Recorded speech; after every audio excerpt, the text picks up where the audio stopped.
Welcome to the Dope Dive Live, where we talk about stuff and things that has a nerdy ting. I am Sunny Starblast, and I am joined by my buddies King Crazy Mofo Wubba lubba dub dub. and the Birthday King Racon 2K. It is his belated birthday, and we're celebrating by talking about Chrono Trigger. Thank you, and welcome to the world of tomorrow.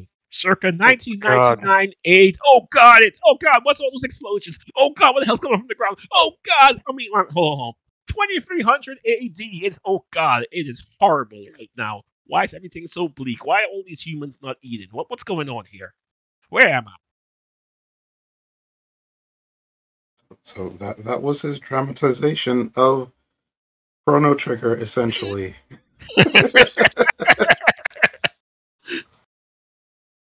So yes, Chrono Trigger is one of Drax's favorite games, and he wants to talk about it, and we will provide support, I guess. Yes. So you have the floor, my friend. Thank you so much. So Chrono Trigger. This is a story all about how Chrono's life got twisted and upside down. Don't. But Don't. am I wrong? Am I wrong in any way? That describes every fictional story that's ever been written. Not everyone, but a lot of them. And Uh, anyway, I'm going back to the main theme of Chrono Trigger. This for me is a game that I honestly did not play until I was around 12, 13. When I got my SNES emulator for the first time. Back when I couldn't afford most games, living in a country where games were like 5 times the price of what America would pay for it. So this is one of the first games when I was looking up online that people would always recommend as a great game, and I tried it, and I would say I they were never wrong. Chrono Trigger is just that one RPG that comes along in a few generations, and it's also kind of an underdog RPG. Like when you hear people talk about like the big greats, you hear them talk about like Final Fantasy, um, Tales games, but you rarely ever hear anyone actually mention Chrono Trigger. And when they do, it's like one of the best. So just to really give you a bit of a history of this game. So this is one of the games that came out in Square's prime.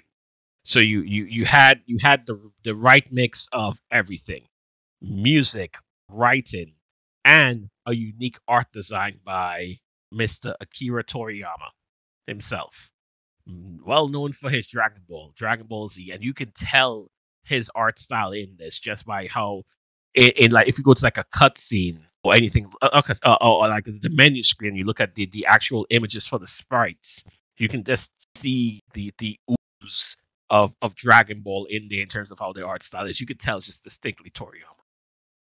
yep.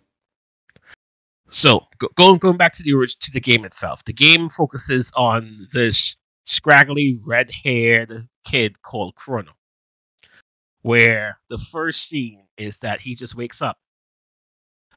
It's the fair today. His mom is like, "Hey, you're gonna be late to the fair. Go have fun." And when you get to the fair, it is really the first the first thing this game introduces you to: choice and consequence. This is long before a lot of games would be like, she remember this. Oh, this happened, and this is the result of what you chose. It's pretty bad. Choice and consequence in Chrono Trigger is more subtle, more hidden. You don't notice it until it actually happens. So, like an example would be the second character you meet in the game, Marley, which is the blonde-haired girl on the left who's lying down. In the game, you run into her where you just go like smack right into her face and you both collapse. And she drops a pendant. And the game doesn't tell you. Do you talk to her first? Do you pick up the pendant first? you assume it's just like a regular game. So you go pick up the pen and you go talk to her, or you go talk to her and you go pick up the pendant, and you don't realize that choice has a consequence later on in the game. That's the type of stuff that this game introduced in a time period where RPGs were just more of a straightforward type of thing, where this is your character, this is the plot, these are your side quests that you do, and you basically go from one path to the other, and then the openness was more in just like you can go explore different places. You didn't really have to follow everything on a straight linear path. But Chrono Trigger just had that really interesting concept where certain things that you did in the game wouldn't tell you that it affected how the game will play out. It's near a later point when you reach to that future thing, and you're like, oh, that decision comes back. And that's why I say it's a choice and consequence type of game. It plays out at the start, and it continues throughout the game, where there's certain points where there are different choices that you would make, and you won't see the ramifications of that choice until much later. And then the other theme that this game has, which is really prevalent, is growth. So each of these characters grow throughout the game itself.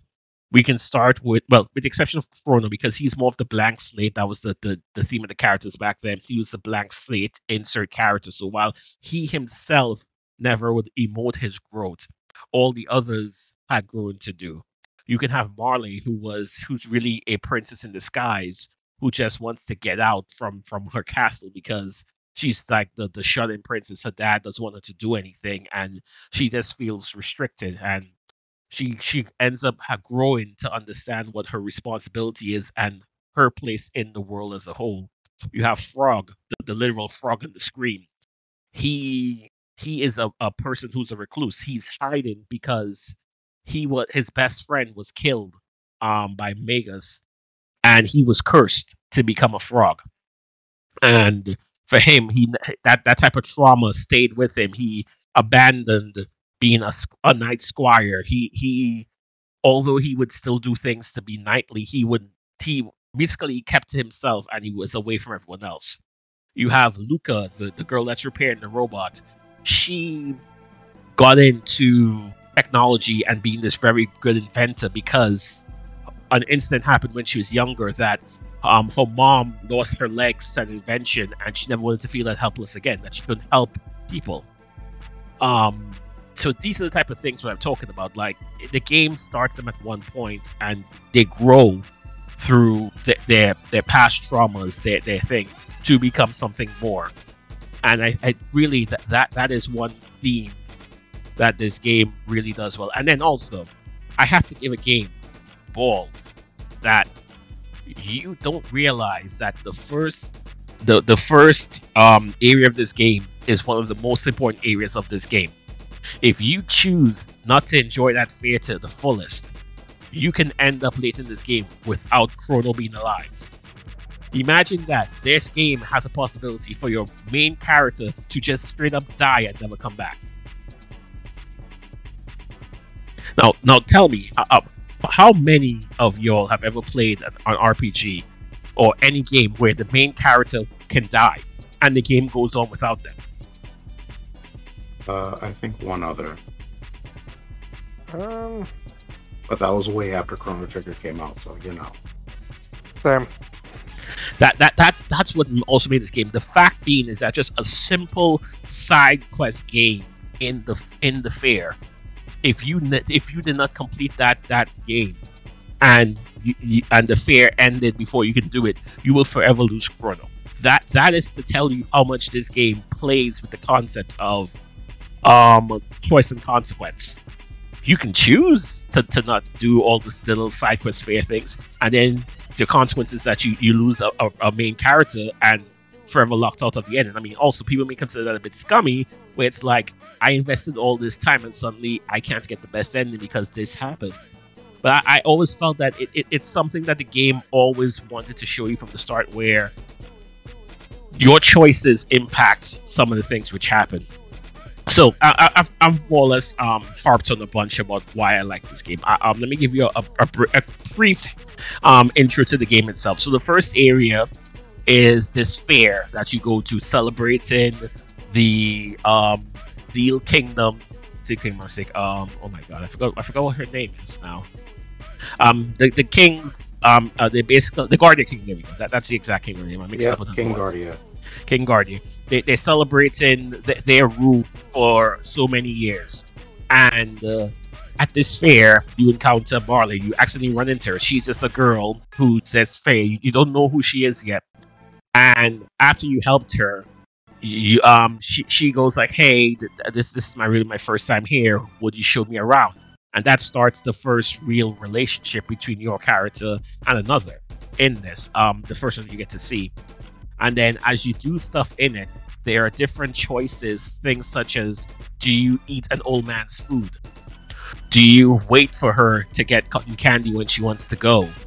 Do you do this or that? Or do you kick the cat? And all these are just hidden values that are choice and consequences that lead up to another scene later. So now going into it, you eventually go and see your friend Luca, who has just invented this teleportation device with her father. And the first time it works, someone goes from one to the other, teleports, everything looks good. And then Marley decides, hey, I want to do it as well. So she goes on to the teleporter, and when the teleporter activates, her pendant starts glowing. And no one understands what's going on.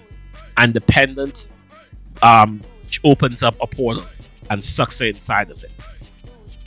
And now Chrono's left with this choice. Does he go in? Does he go and go through this portal that goes God knows where and save this girl that he's only just met at this fair? And of course the answer is yes. I mean, if you don't, I mean, why are you even playing this game? Yeah. Why are you even playing? The protagonist. So then you end up in this forest where you're attacked by these strange creatures you've never seen before. Somehow Chrono has a sword with him at this point. It's never explained how a kid is allowed to carry a sword to a fair, but I'm not going to question it. Let's just say he bought it at the fair, and the fair has anime weapons, because there's anime in this universe. And the fair also has this blacksmith called Melchior who is there. That is so it is possible. Yes, it is possible. Here we go. So after he gets out and he comes out, the mini map, the overworld now looks like the same place that you were before, but it looks like it's more forested. It looks less developed, and you find out that you have been teleported 400 years in the past. You start off in 1000 AD, which was celebrating the anniversary of the Guardian Kingdom, and now you've gone back to 600 AD, where things are medieval times, more or less. Essentially.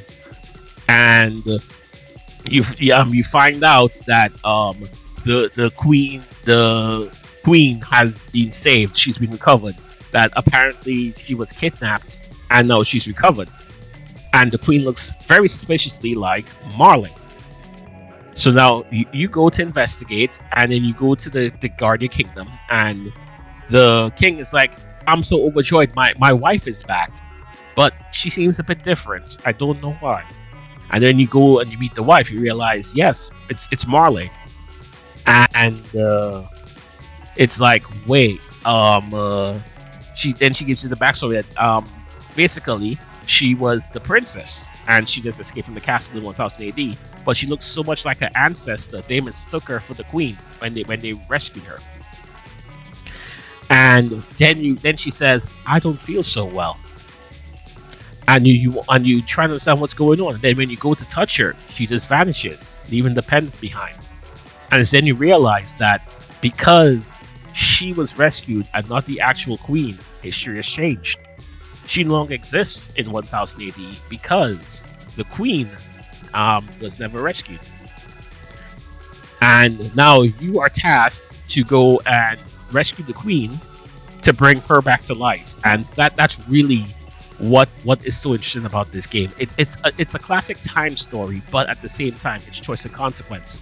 Something as simple as her being found led to the consequence of her not existing anymore, and then it's the same way how your choice to save her is what resets everything back to the right timeline. And there are many different areas this game goes to. So you start off in 1000 AD, then you eventually get transported to the future 2400 AD, where the world is completely wrecked. 2030, my mistake, where everything is bleak. The music, and that's one thing that this game does so well. The music just oozes atmosphere. You go from like the cherry tunes of a fair to like a medieval type of tune when you're in the 600 ADs to this really dark, dreary music in the future. It just adds to the location, and in this future, you realize humanity is dying. All their advancements were destroyed by an incident that happened in 1999 AD, and all humanity is just existing, slowly dying, living in these domes that they built so long ago, surviving on this device that can heal all your wounds and your fatigue, but it can't heal hunger. So these are just literally people who are just staying there and starving. Mm-hmm. And you see what happens, and you encounter Robo, who you see there, another character who comes in, where he is someone who was built to help humans. That's what he was built as a robot for. And his plot is similar to the others, where there is growth throughout as to trying to really understand who he is and what his role in the world is. And with him, when you actually find him, the whole task now is one to fix this world. You know that something happens in 1999 AD. You see this creature comes out from the ground level, and this wreaks havoc all over, destroying everything. The world is now a bleak place, and you've decided with your friends that you can't let this future pass. So your job now is to find a way to save humanity, save the future. And that's what this story starts and goes. And then you go to these different themes. You go all the way to 65 million BC to the magical kingdom of 12,000 BC. And all these, each area is just so unique, so thematic, so full of so interesting. This game really isn't like any other. And throughout it, you get the growth. You get to see what your actions do. You get to also see changes in time, where one decision in 600 causes a different outcome in 1000. And those type of things are really good to see in a game like this. And remember, this is a game that is 30 plus years old. This was long before when we had like companies like Telltale and stuff like that, which is like, your choice matters. It's just so amazing to see how much they really put out into this one game. Now, I'm not going to go through the entire plot, really, because I want people to experience this game for themselves. Fair enough. But I can definitely say that I can talk about a few memorable moments that I do enjoy about this game. Aside from the characters themselves, the other characters who I haven't introduced yet, Luca, who is the right-haired blonde girl. She is from 65 million BC. She is prehistoric. And then Megas, he is a person who is the villain of the 600 AD, where people want to stop him from summoning demons to destroy the Guardian Kingdom. I wouldn't say more than that, because I would definitely love people to play and learn more about how Megas is. He is a fan favorite, though. He is a fan favorite. I wouldn't say more than that. That's his Frog. Yes, Frog is also a fan favorite. And I mean, I really don't want to give too much spoilers of this, because I want people who haven't tried this game out to play it. But yeah, each character, each story, everything is just so cohesive that you want to play more. You want to learn more about this world. You want to enjoy traveling between different time periods and all these things. And I can definitely say this cast is one of the best, most well-rounded casts of any game that you can think of. You have everything in this cast, and they mesh so well together. They work off each other, that you always want to have different people with different combinations when you go to different areas, because you get those interactions that you would have normally got if you picked another party member. That's true. Not to mention, you have mini games like you have bike racing in the future, where you race against this robot bike in a bike race to see who can get to somewhere the fastest. You of course you have all the boss battles and these type of things, and of course this game also has some of its comedy. Like in 12,000, there's this character called Dalton, whose whole purpose is just to be comic relief. He is a villain that's just all comic relief. He's a good villain, though. I like him.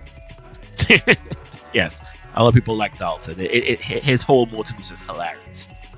And on top of this story, you get to see the tragedy that is a lot of the things in this game. Like Maga's whole story is a story of tragedy. Frog's story is a story of tragedy. These things are just there. Even Robo's eventual ending is a story of tragedy, and it just really hits you because you grow these characters over playing for 30, 40 plus hours. I think that's how much it was back then, and just the experience of it. And I know I know Chrono Cross is technically the sequel to this. I would recommend anyone who ever plays Chrono Cross to never assume it's a sequel. That is a good game, bad sequel. That's the best I can describe that game. Fair. So, before I continue, I want to open it up to Sunny, King. I'm assuming you both have played this game before. I have not. I have. Okay, so King, I will try to keep it as spoiler-free as possible. I would love for you to try. Actually, I already know what happens.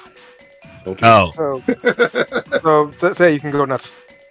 Okay, I would still recommend that you play this game if you ever get a chance. It is that good. Yeah, that's wonderful. So yeah, so Sonny, I'll open up to you. So for you, is there anything in this game that was an impact to you? There's one specific quest line that I really like because it's so involved. And it's not really spoilery, but it is one of the quests that you need to get like a good ending, I believe. The best ending, I understand. Yes. Yeah. By the way, there are like 8 endings to this. Yes, that's one of the other beauties of this game, which I did mention. This game has the concept of New Game Plus. I really think, I don't know if other games had it before, but this game really popularized the concept of New Game Plus. After you beat the game, you can start over again with like your levels, your gear.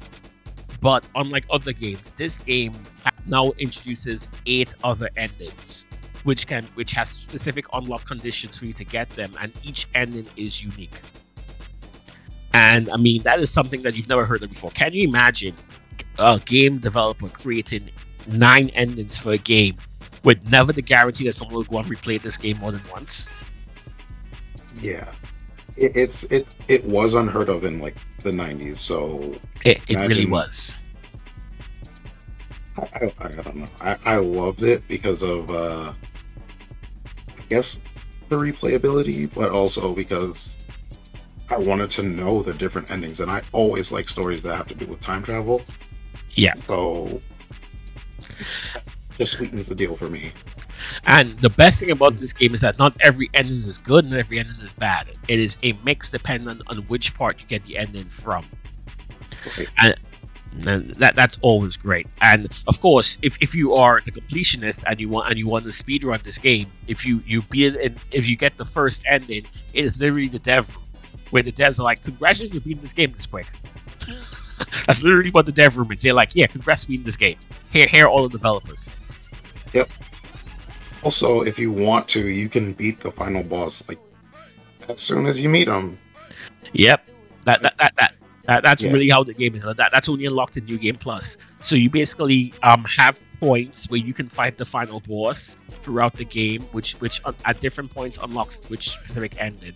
And that's what's so interesting. It's like you have to reach specific triggers in the game to then be able to unlock this ending. So each ending is more or less time bound in that sense. Mm-hmm. And even then, even though we say that, technically in the first playthrough of the game, technically have 2 endings: the best ending and then the good ending, which has a few variants based on what final quest that you took in it. So I'm gonna ask you, I guess spoiler free, what's your favorite quest?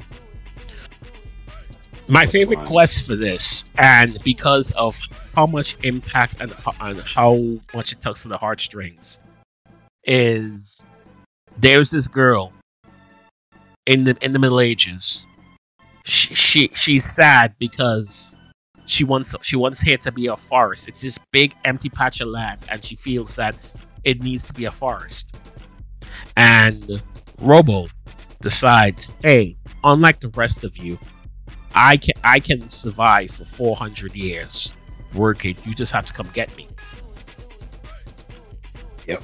Now imagine that, it's something that can only happen just because you were there from the future. You, through the help of this character you brought from the future, was able to bring back a forest to the void land. And this is where the scene takes place, this exact image where Luca's repairing him after 400 years of just non-stop. Thanks to this robot, he's replenished the land. Yep. That to me has always been one of the most impactful stories of what time can do and how much an impact we can have on the world, where just a simple thing as wanting to plant a forest or a tree can, many hundred years down the line, grow into this entire forest. So basically, that was going to be my favorite quest line. The whole replenishing the forest quest line. Yeah.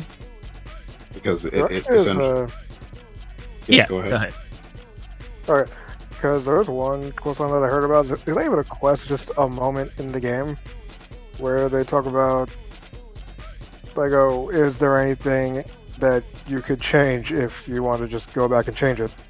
And yeah, and I don't think anybody really says anything, but then Luca goes back and just stops her from getting her legs broken. Great point. That's actually this quest as well. That's the ending part of that quest. Yeah, it is. Okay. So yeah, it's literally the one point in this game where the game hints as to there being an essence of the planet, that the whole reason this entire game happened is because the essence of the planet allowed you to go and change the world for the better. Mm-hmm. Question, because I played a few time travel related games and seen a lot of time travel related movies. Yeah. So in this game, you can just go back and just change whatever, and there isn't like a huge consequence. Some cases, but not necessarily. Some cases, not everyone. Like, for example, there is a quest where in the future there's this one guy who is a money grubber, and his whole family are money grubbers because his ancestor was always poor, and so they learned that money was the most important thing. And then in the past, you can actually help that ancestor out, and then he goes, "Oh, the spirit of helping others is what's more important than money because of what you did for him." And then when you go back to the future, the entire family has changed. They are now they have money, but they're philanthropists. They give away their money to help others. Okay. So this game does have some quests like that, and I would definitely say one of the most interesting ones is the specific villain that you can technically fight 1, 2, 3, 4, about 4 times in the game if you wanted to, based on timeline. So you basically, there's this villain that appears in like 12,000 BC, and it exists throughout time. So once the villain appears, you see the villain appear in 600 AD, villain appears in 1000 AD, appears in 2300 AD, and you can choose to either fight the villain in 12,000 and prevent it from showing up in the future, or you can fight it in 2300, then fight it in 1000, then fight it in 600, then fight it at the beginning, and basically fight it 4 times. And that's an interesting type of concept that you don't see in many games. Yeah. I think the only time I remember seeing an enemy that you could keep fighting over and over was Gilgamesh in Final Fantasy V? Was it 5? It was 5. Yep. And what makes this villain so interesting is that depending on what time period you fight them, their land also changes. They go, this is 2300 AD, you're 400 years too late. Or this is 1000 AD, you in 999 years, it will awaken, and their line changes based on what time period you fight them. Yep.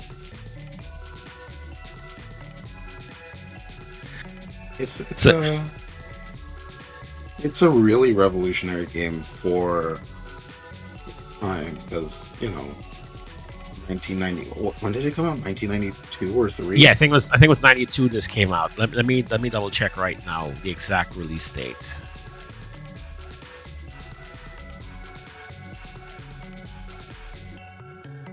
1995. 25. Wow. 27-year-old game. 27-year-old game. That's tell you how old this is. So you know what? Let me go through a little bit of every character. I mean, I know I've touched on certain ones, but I'll basically go through all the characters so you understand each of them. Like I said, Chrono's the blank slate. He is the character insert for this. You play him, but he has no lines. He's the fan protagonist, and he impacts everything through his actions. Marley is the runaway princess who wanted to go see the world more for what it is, because she was trapped in the castle from young and her family never let her out. Frog is the squire who was cursed after losing his best friend to the enemy, and he's on a quest for redemption. In his eyes, he feels he's failed his friend. He's failed everything, and he's on a quest for redemption. Robo is the robot that you found in the future where he was broken and he gets repaired, and he's like, hey, I'm a robot, I'm here to help humanity. And he's like, oh, I've been offline for so long, what has happened? And then he joins you because he needs to fix humanity. That's his purpose. He was awake for a world where humanity was around. He was turned off or probably damaged, and is reawakened in a world where humanity is dying. And so his purpose is to fix humanity, save humanity. Luca, as I said before, is a genius scientist inventor who is basically in her own way atoning for her past, where she wasn't able to save her mom's legs, which we've mentioned in this game. Have a plot where you can actually go back and save her mom from losing her legs. Right. Isla is part of the first human. She is the leader of the I forgot what her tribe is called, where she leads the fight against the reptiles, which are sentient reptiles in 65 million BC, where she is the reason why humanity actually exists. That is really her plot. Yeah, she's the progenitor of humanity, essentially. She basically is a progenitor of humanity, yes. And Magus is a kid of time. You understand. Something terrible happens in 12,000 BC where he originally existed. This was the peak of humanity, the age of magic. So, like, he lived in this floating kingdom called Zeal. It was this entire floating continent where everyone in the continent could use magic, and people who don't were considered subhuman and were only able to live on the frozen earth that existed below. This was during the Ice Age. So, he belonged to that, and then something happened that we'll go into more in depth, and he ends up falling through a portal from 12,000 BD into 600 AD. And his whole purpose is to go back to that time period where he was from and save his sister, who for him is really the only true family he feels he has. And that's what his whole purpose in the plot is. Yep. And all of these ragtags come together to form this strangely cohesive whole that really, really drives the story forward. And then the villain of the game is called Lavos. It is this space entity that crashed into Earth 65 million years ago, and then through its nature influenced the planet by creating a side effect of it was magic. Right. And so the humanity's magic is because of Lavos, and then its whole purpose is like it's basically a reproductive cycle. It lands on Earth to eventually grow, and then when it gets old enough, it will break out from the planet and then spread its seeds to other worlds to then have the process repeat over again. And then that's really what it is. It's really just a space entity that just that is going through its life cycle. Everything that like Genova with extra depth. less like Genova. Genova was just an entity that wants to destroy things. That's really what Genova was. Lavos is just like a naturally occurring, well, not really naturally, but artificially naturally occurring creature that just lands on a planet, burrows in, grows until it's big enough, breaks out because it's now mature, and then like everything else, tries to reproduce by sending babies of itself to other worlds, so you can repeat the same process over again. Yeah. Essentially a giant space flea that waits 5 million years and then reproduces. Yeah. Asexual reproduction, yes. So that's really what it is. And of course, the land is forever scarred when it comes up, which is why in the 2300s it's a dying world, because it literally everything everything is gray. Even like the planet itself, that all the trees and stuff, there's none anymore. It's just all gray. So, lady wished you a happy birthday. Oh, thank you so much, lady. I am 34 years too old. Too old? Yes. If I can be reincarnated right now, I would take it. What? I mean, as myself, and then just get another 34 years of life. Okay. But as long as I keep the boring. intelligence, as long as I keep the intelligence I was as the age I get reincarnated. If it's the forgetful kind of reincarnation, that don't benefit me. Yeah, Come back as a dragon. That'd be awesome. In modern America, modern Earth, where you'll get hunted down the moment you appear. Right. But if you're smart, you can manage it. Smart in a world where satellite technology makes them see everything.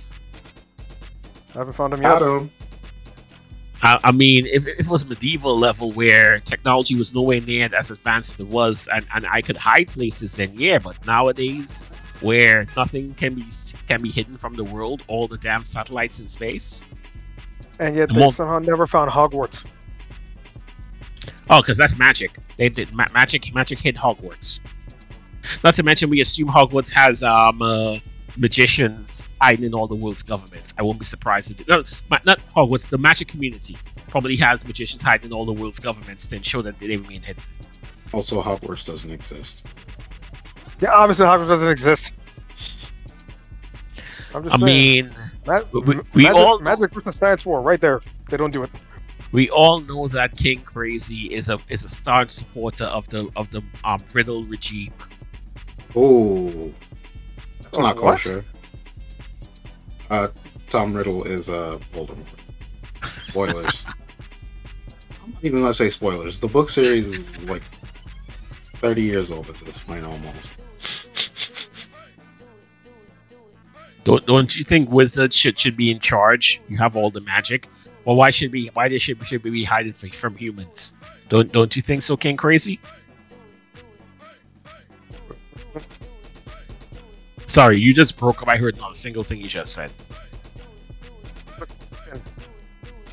Uh-oh. Crap. The wizards got to him.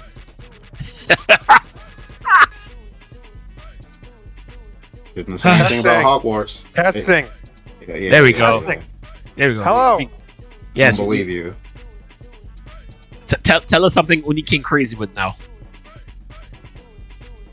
Actually, don't, because no docs.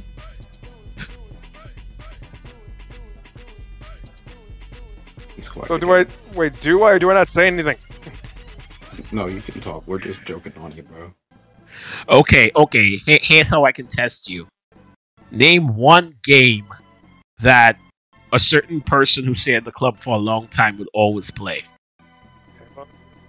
There you go. He's the real. I didn't hear what he said. He said Halo. He's real. Yeah, you're right. Anyway, back to the story. Yes, Chrono Trigger. Yeah. So this game I would recommend. Okay. Yes. Let me go into a few other things of it. The battle system of this game. This game follows the traditional ATB battle system that Final Fantasy popularized, where it's turn-based. You have a gauge that goes up. When your gauge reaches max, you can do actions. Like some of the Final Fantasies, enemies can still take turns while you're picking stuff. So it's always required that you're always on your heels when you're doing stuff. But one of the things that this game does that other games don't is that the entire battlefield moves, in the sense that characters on the battlefield move over time. Unfortunately, it's not controlled how they move. Even your characters move around the map as well. But basically, positioning is also important for like attacks. So like if you have an AOE attack, the range of the AOE would determine what gets hit. And so the characters, so sometimes you might just want to wait for some of the enemies to move close to each other to do an AOE attack. Or if you have an attack that goes through a line, you wait for the characters to line up in an area. And that's really one of the things that just also increase the complexity of the battle system of this, where it's not just a simple I choose a spell, I attack, or I do a limit break, I attack. You always have to gauge the positioning of the enemy. Even sometimes your positioning, where if you wanted to like use an AoE heal, and it was a ranged level AoE heal, not like an all screen, then you also have to angle your team in the right area as well for them to heal up as well. And all these little nuances that just really made the battle system in this more engaging, especially for a time period like this. And this also follows the unique system of each character having their own unique weapons type. So, like Chrono uses a saber, a katana. Uka uses a gun, which is actually surprising that a gun was allowed in a 95 game. Yeah, but it was more like a how do I explain it? It wasn't a really fantasy like laser weapon. A fantasy laser weapon. That's basically what it was. We know it. It's not a real gun. Robo also used lasers or punch stuff. That's just what he did. Isla punch stuff as well because she's prehistoric. She punches and she bites. She is the only character who doesn't have access to magic. Yes, and the in-game reasoning is actually not even Robo doesn't have magic either. Robo has mechanical abilities that technology. resemble magic. He has technology that is indistinguishable from magic. Technology. So I actually like that though, because you know how they say that magic is only science that hasn't been explained yet. Yeah. So in Isla's case, the reason why she doesn't have magic is because she was born before the age of magic. She was born before Lavos arrived, and as a result, unlike all the others who have the genes of Lavos in them, she doesn't. So that's why she's never able to awaken magic. Yeah, good stuff. Like the way that they presented the story was here. It's pretty much all I can say. And then to also make it even more interesting, I won't say much, but they also had some religious motifs in this game as well. Like, for example, the three wise men are in this game: Melchior, Balthasar, and Gaspar. And they have their own plots in the game, and these type of things. So there is some type of religious symbolism in here as well. So, yeah. And like I said, I don't want to go too much into spoilers. Like I could do the whole walkthrough of the story, but I don't want to. The whole point of an RPG is to really experience it yourself. And I'm hoping I've won people over on this game. I would definitely say it is one of the best RPGs I've ever played in my entire life. Would I say it's the best? I have to think on it, because there are a number of RPGs which I believe are like the best. But if you want a great, solid story with a great cast, a great premise, and unfortunately a bit of an easier difficulty, because unfortunately this is around the time when they made this game a bit too easy. I wish if it's one thing I wish this game had was difficulty choice, so you can increase the difficulty game, because there's some points in this game which are just ridiculously easy. And then there's the golem fight where you just go, what the hell, game? Yeah, you're right. It's literally that. And I mean, and then also the final boss of this game has more forms than you can shake a stick at. I think like 6. The final the boss itself has 3 main forms. Each of those forms has about 6 to 7 subforms. Yeah. Okay. Yeah, you're right. It literally changes up how it attacks based on what it is. Like I'm just like, this is just so interesting. It's like the first part of the boss battle is you have to memorize what was strong with you against every major boss you fought in the game so far, because it will keep changing itself to that boss type. And it's just like, oh wow, I have to do a lot of memory in this. Always So fun. So that's why I say that this game just has it all. It really is, I would say, that the perfect encapsulation of what an RPG should be. If the only gripe I would think this game, I would say it had, is that Chrono is never really developed, only because he is the insert blank slate of the game. But every other character in this game gets done justice. Even the side characters in this game get done justice. It's just such a great plot overall, and I would recommend this. And I mean, if you do decide to play this, and I'll keep this on the down low because unfortunately, Square Enix are a bunch of bastards. I would recommend that you get a Nintendo DS emulator and download the DS version of this. The DS version is the most complete version of this game, including all the extra dungeons that they created specifically for the DS version, plus the monster battling system, where it has a little Pokemon-esque mini monster battling game as well. Oh yeah, I remember that. Because the PC version, God knows why they did this, but then again, they Take-Two took out of the Square Enix book.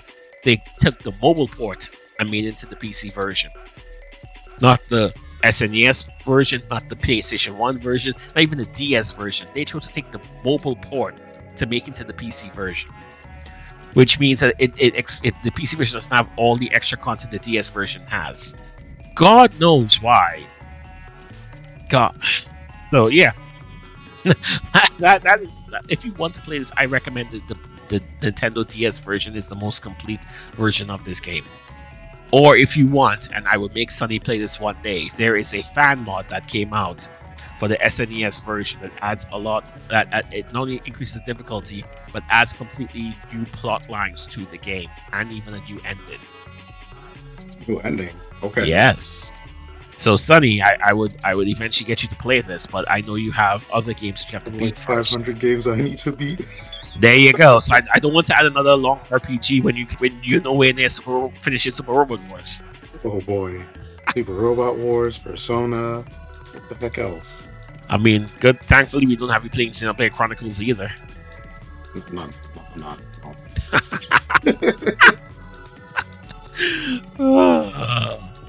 Oh gosh. So yeah. So that's Chrono Trigger in a nutshell. So what I'll do is, Sunny, King, you have any questions for me on Chrono Trigger? I got one So I ask you your favorite. What's your least favorite? Sorry, King. Least favorite of what? Of Chrono Trigger? Quest, character, anything. Okay, least favorite quest of Chrono Trigger.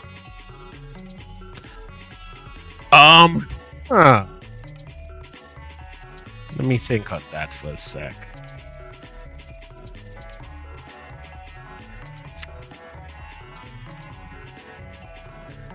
Okay, I wouldn't say the least favorite, but the quest that annoyed me the most, and I just mentioned it, is there is a point where your team gets captured, and you're on this flying ship, and previously to this, none of the bosses have been ever difficult in this game, and then you fight the golems, which is like 2 to 3 golem bosses put together, and the game goes from, hey, this is reasonable to easy difficulty to, dear God, I hate you, why would you're gonna die difficulty. Like, it literally went Dark Souls 10 difficulty, and at this point people are like, what the F?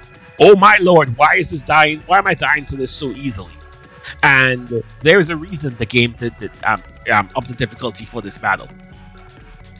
And the reason is that if you do not fight the boss at all, if you do nothing for like 30 to 40 seconds, the boss is afraid of heights and runs away.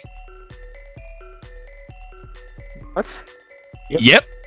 You are fighting this boss on the outside of the ship, and the boss is like, because you aren't attacking it, so it's not distracted by you. It goes, oh god, oh god, oh god. I can't do this anymore, and he just runs away. He literally runs away because he's afraid of heights. Say that boss is still afraid of heights to this day. Yeah. Can you imagine XP that? No, you get no XP, no items. So if you want to get like the items and stuff from the boss, you actually have to fight it. But the point being was that it was made a difficult boss because the secret way to beat it was to do nothing. I mean, you can still beat it, but Yeah, no, you can still beat it. It's still beatable. It's just more difficult as a battle compared to the rest of the game because the difficulty spike happened here. The second time the difficulty spike increased was the final boss. Because that final boss is cheap. If you aren't prepared, that final boss is cheap as hell. I mean, it's still cheap even when it's not like difficult. I mean, you know. It's true, but I just spam Luminaire and I just kill it really quick. Yes. Oh, so, something else to like bring up. Two characters can come together and like combine their magic. 2 or more. Yeah. Because you have dual tech attacks, triple tech attacks, and quad tech attacks. Oh no, dual and triple. There's 3 characters max in the field. It's pretty awesome. It is. This is the game that introduced combination attacks. I forgot to mention that. So this is the RPG that also has combo attacks. So that's why party grouping it matters so much because certain moves are like one of my favorite ones of the combination attacks is Frog and Isla. I'm Frog and Isla and Robo, where they basically do the fastball special. Robo picks up Isla and throws her at the enemy, and she just slashes through and attacks them. It's great because it's literally the Colossus Wolverine fastball special.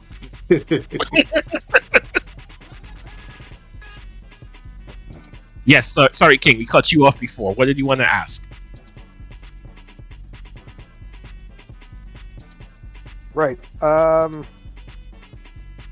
the time travel, it's like it's never really gone wrong, or there was like some extra consequences. Oh, they are. So like for example, technically, your actions of changing time, if you want to follow Chrono Cross as the sequel, actually caused the Guardian Kingdom to fall. So in the original timeline, before before you change stuff, the Guardian Kingdom survives up until Lavos awakens and destroys it. In Chrono Cross, the Guardian Kingdom falls collapses about 100 to 200 years. No, 15, 20 years after you come back. And this other empire called the Poor Empire takes over. If you want to follow the sequel as a consequence of you changing time.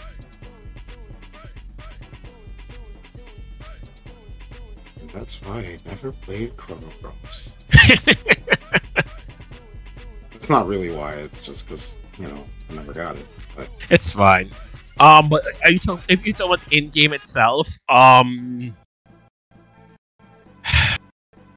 let me think of it. Technically, the decision, the biggest decision which happens is that the sub-final boss, which is technically an optional boss as well, because you can fight the final boss while going through this dungeon. That dungeon only appears because of your time travel shenanigans. Okay. Because when you exist in the real world, that dungeon is never there. Like it is literally only shows up because of your actions in 12,000 BC, and then everyone goes like, "Oh yeah, I remember that thing in the sky. That's been there since time memorial." Mm-hmm. So that's probably one of the best ways I can describe it as time as your actions causing a bad future in a sense. It's essentially when anything you do has an effect on the timeline. Yeah. And the game does it well enough so that you don't really think, oh hey, everybody can tell that something's wrong. Yeah. There are no like paradoxes as far as I know. The protagonists are paradox immune. Everyone else, the time. Oh, let me phrase that. People who I'm sorry. Let me go into something. There's something where when you become a time traveler, you now exist outside of time. Where in the sense that technically paradoxes that should happen doesn't affect you in the same way. So because of that, the protagonists, even the characters like Melchior, Balthasar, and Gaspar, they exist out of time, and even they aren't affected by the changes in time up to a certain point, because technically Chrono Cross changes something. But I'm excluding the sequel here. They technically exist. Chrono Cross. Yeah, they exist outside of time as well in their own ways. So that changes. They also can notice a change in the timeline, but for them, they don't really focus on that because they each have their specific roles. Okay. So everybody's yes. Reverse Flash. Sorry, could you repeat that, King? It said everybody's Reverse Flash. It was me, Barry! Yeah, so basically everyone else, nothing changes for them because for them, it always happened this way. Yeah. Pretty much. It's like that one quest we were talking about with what was it? The forest? Yeah, forest. Yeah, like you going back and Luca's mom not losing her legs. Everyone else in the present is like, oh yeah, that's always been the thing. She's always been able to walk. And only Luca and your party remembers that she saved the mom from losing the legs. Also, can I say that part of the quest was slightly frustrating? And yes, I agree with you. That was a frustrating quest because you didn't know what you had to do. Not to mention, you literally had to find a code, and then attribute the code to the buttons on the SNES controller. So if you're playing on PC, it becomes even harder because you now have to remember what X, A, B, Y is on the PC. Mm-hmm. Or any other controller. So yes, I do agree with you. Worse if you use an Xbox controller where the X, A, B, Y is in different positions. Right. Yeah.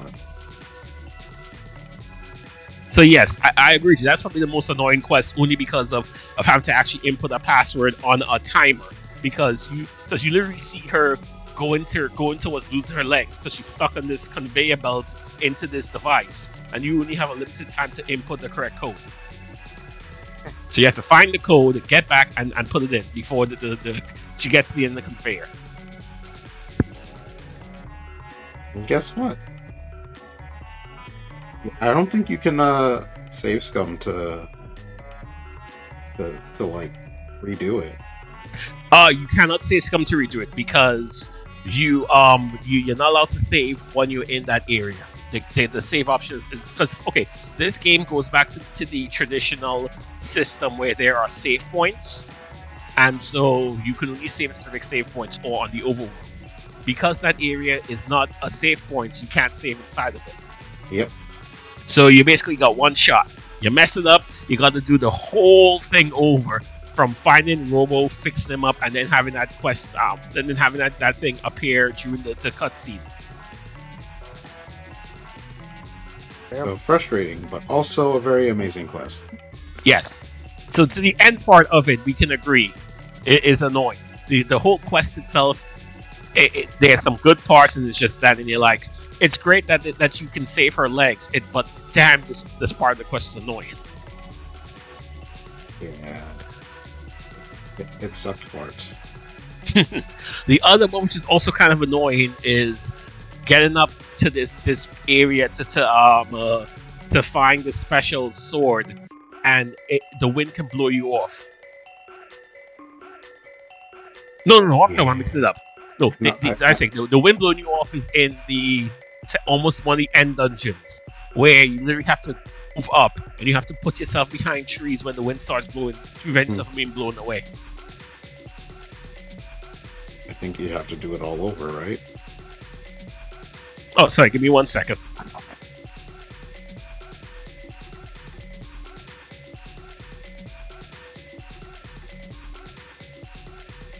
Just to double check, the mom has no idea that her legs just got saved from irreparable damage.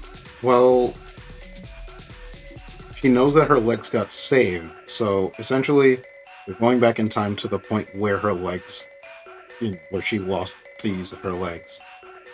And then you kind of stop the machine by inputting a code, Mhm. which I believe is her name. I'm not saying any more than that, but that's what I remember it to be. I don't know. It's like I don't think there's ever been a time travel story where a person who no longer has lost their legs just looks at their legs like, man, I shouldn't feel something, but I do. Like, isn't it great to have legs? No, it's nothing like that. Mostly because the character isn't like super important to the plot. Yeah.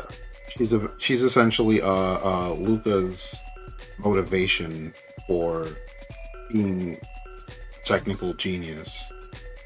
Other than that, she plays no other role. Okay. So when she regains the use of her legs, technically she never lost the use of her legs in that timeline. She just essentially became a normal person who have to be like carted around everywhere. So, essentially she was wheelchair bound, and they went back in time to do that. Yeah, And of course, Luca was a child when this happened, so she had a lot of guilt when this happened because reasons I don't remember. Yeah. It's like, no, because most of the other titles I deal with, it's like, yeah, you do the thing to save whoever, but then things start going totally wrong, and it just builds to the point where you have to either go back and undo the person that you saved, or you have to actually break this person's legs. Or the timeline's fucked. I watched a lot of Steins Gate, and that kind of messed me up when it comes to time travel. That's fair. Steins Gate is ridiculous. It is. It's like how come the timeline hate one stupid girl? Literally, that was the point of the story. She's a dummy. But the timeline just hates her. Steins Gate is different. Yeah. Yeah. Different's a good word. Whereas Chrono Trigger is essentially just play this, get 15 endings. Also, you can be the savior of this planet. And I guess Chrono Cross undid everything, which, if you got the best ending in Chrono Trigger, and you go on to play Chrono Cross and everything you worked for doesn't exist because your characters are dead or whatever. Yeah, that's why I didn't watch the sequels to Steins Gate. Like, you know what? I got my happy ending. I'm done. Yeah, leave it at that. Leave it at that, essentially. Like, I enjoy these time travel things, but then when there's a sequel to it, I have to be super wary about it because what are they gonna do? Yeah. Who's getting destroyed now? Who died? But then there are those stories where you think it's time travel, when as it turns out, no, you are actually dealing with a much bigger problem that you can't fix. Like,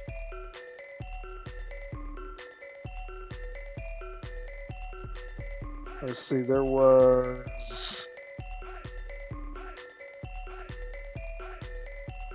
Well, there was Xenosaga, but then there's this other, I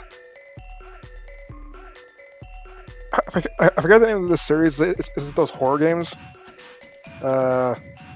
Something Little Hope. I'm trying to remember, like one of the games, like they were on a boat, but they got hijacked by pirates or something. There was another one where Are you talking about the is it the Zero something games? The Nonary games? no, Man of that's a whole- Medan. yes, Right. I know what Those- you're talking about. yeah, those Just games. played Man of Medan. Thanks, Mo. Appreciate you. Yeah, and The Dark Pictures anthology. right, and I'm trying to remember, like, I can't remember which one it was, but as it turns out, you think a thing is happening, but turns out, no, this one random person, it was actually all in his head, and it was actually a psychotic break. Sounds fun. Oh, I didn't know that. That's a spoiler. I didn't say which game. So the spoiler is that someone's crazy. Yeah, essentially. We're talking about Final Fantasy VIII here. No, he's talking about one of the dark picture games. Well, I guess the chat has spoiled it. Much Mo has probably spoiled the game. No, Mo was saying which series it is. Like Man of Medan and the other Dark Pictures games. I've heard of them. I've never played them. I played part of Man of Medan on stream with a friend, and I do need to finish that with her. So Gotta finish all this stuff. yeah, Yeah, but I was talking about how, like, the time travel in Chrono Cross, like, I get it, it makes sense. But then there are other games where either A, it's like a time loop and you actually can't change anything, no matter what you do, or turns out the big reveal, it was never time travel in the first place.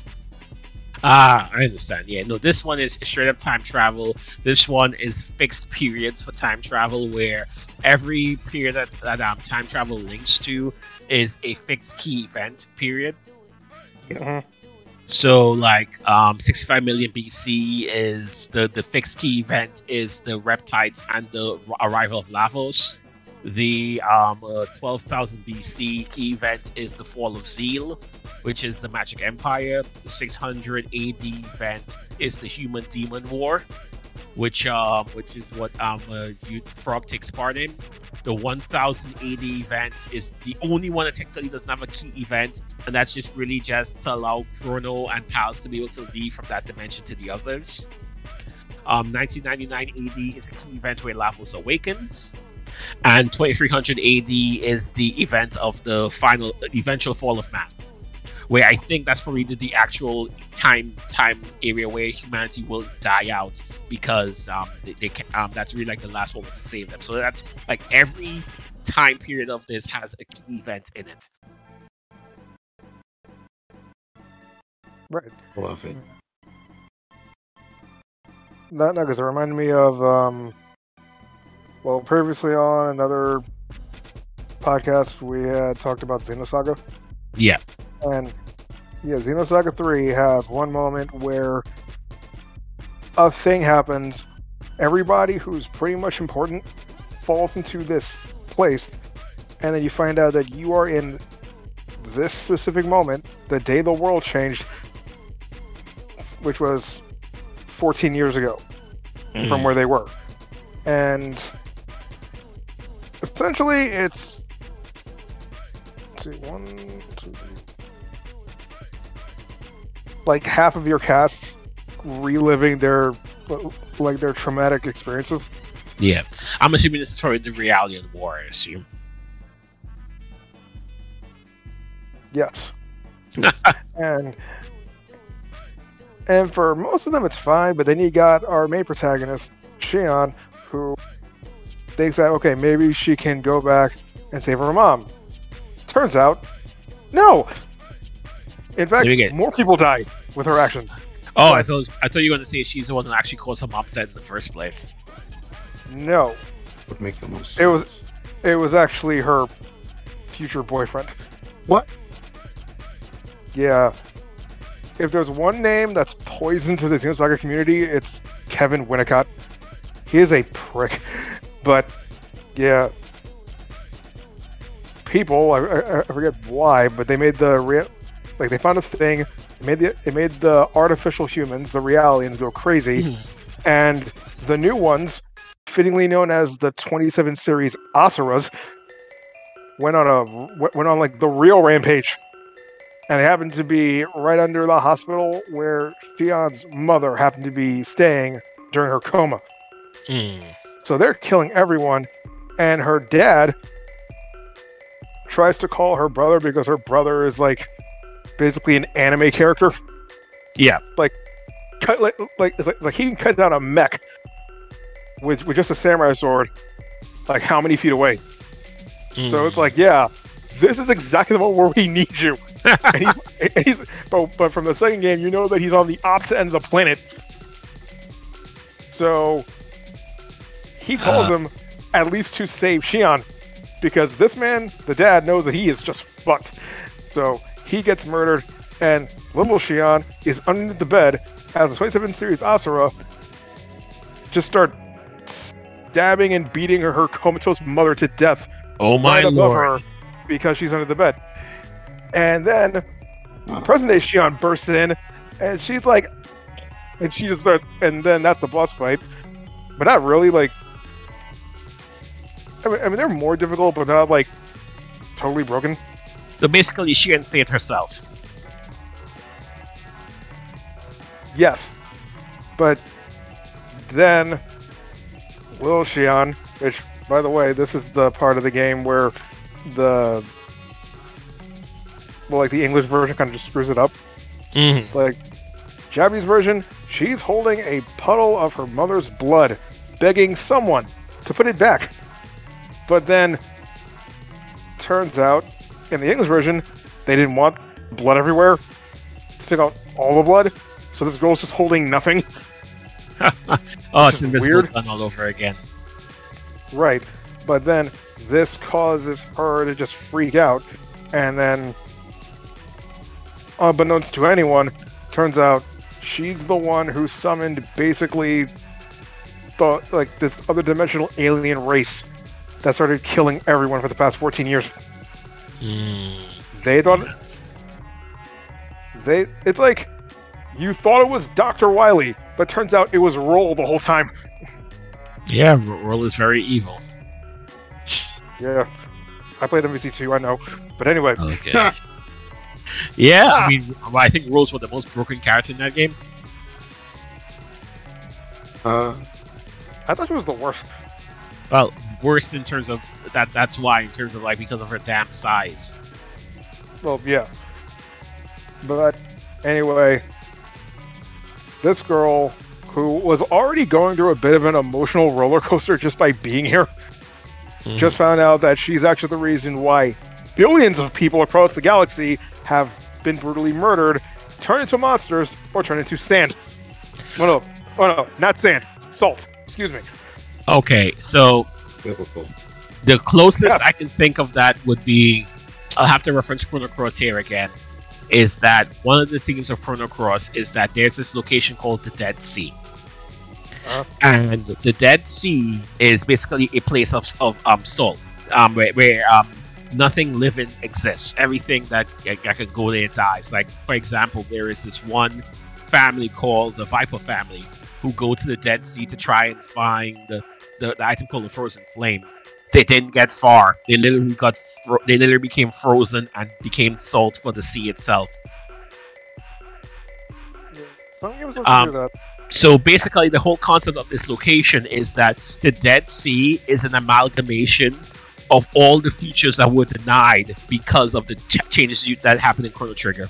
So every feature that changed because of anything that they did, it changed the time stream. That feature becomes part of the Dead Sea. See, that's what they call a consequence.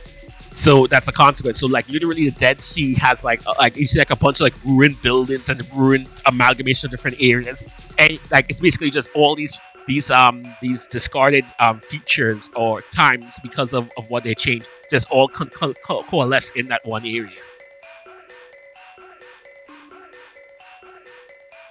So yeah, so that's how Chrono Trigger basically says this is the consequence of time travel.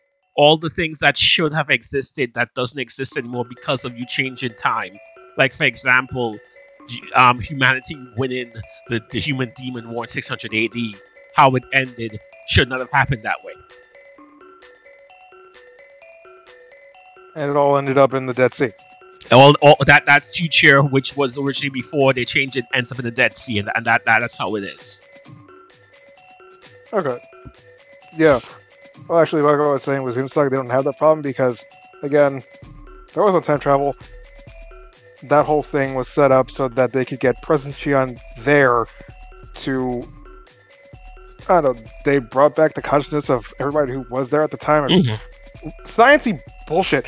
Either way, they had two Shions, and both of them activated at the same time because this girl just watched how she was basically a walking nuke, and that freaked her out.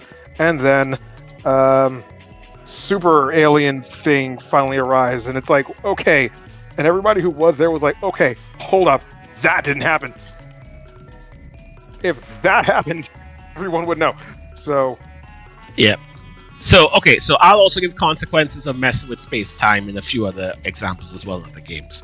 So, Star Ocean 4, I think it is, or whatever the hell that Star Ocean is that was on the PS3. If anyone ever played that game. 4, right. So, there's a period in that game where your team is teleported to this alternate history Earth, which is like in the 1940s, 1950s. And so they uncover a reactor from one of the devices that you use from the future in Star Ocean. And so they want to harness that power. Because your character makes a decision to choose the one to say, okay, I want to help these people. The reactor goes under control, and you and your teammates are able to escape. But the reactor going critical completely destroys that Earth. Your main character in that game is directly responsible for causing the alternate reality Earth to get completely destroyed. Wow. Yeah. So, moral of the story: if you come back with future tech, do not allow people in the past to try and mess with it. It will end bad. Yeah. Actually, another time travel story, and I'm pretty sure Dracon knows this one. Quantum Break. Funny enough, I never played Quantum Break. You never played it? Okay. No, never did. I know about it, but I never played it. Okay, then I won't say too much, but the main idea of the story is that time is fixed. If you try to change something, you'll actually cause the thing that you're trying to prevent to actually happen. Yeah, well, I mean, it's basically predestined. So basically, it's like it's guaranteed that it will always happen this way, and even if you try to change it from happening, it will happen a different way, but the result will end up the same. Right, because that's actually how it always happens. Yep. Like it's actually something that they don't go too far into because it's kind of a sensitive subject. But most of the people that can time travel have tried to prevent 9/11, only to either be ignored or maybe they somehow caused it. I don't know. Oh, gosh. They don't say too much, but there's this girl, and she actually sets her young self to follow this path so that they can, save the world. And in the notebook that she gave her, she says, "What's about to happen cannot be changed. You're going to read this, and you're going to not believe it. You're going to try, you're going to fail, you're going to cry." That's it. That was 9/11. Yeah, I mean that's just how some things are. Oh gosh, what's another time travel game I can think of? For anyone who's ever played this, the fan translation, because it never came out in English, Tales of Fantasia. Nope. Tales of Fantasia is also a time travel game. I won't go too much into that. I haven't played Tales of Fantasia in like many years. I don't remember it that well.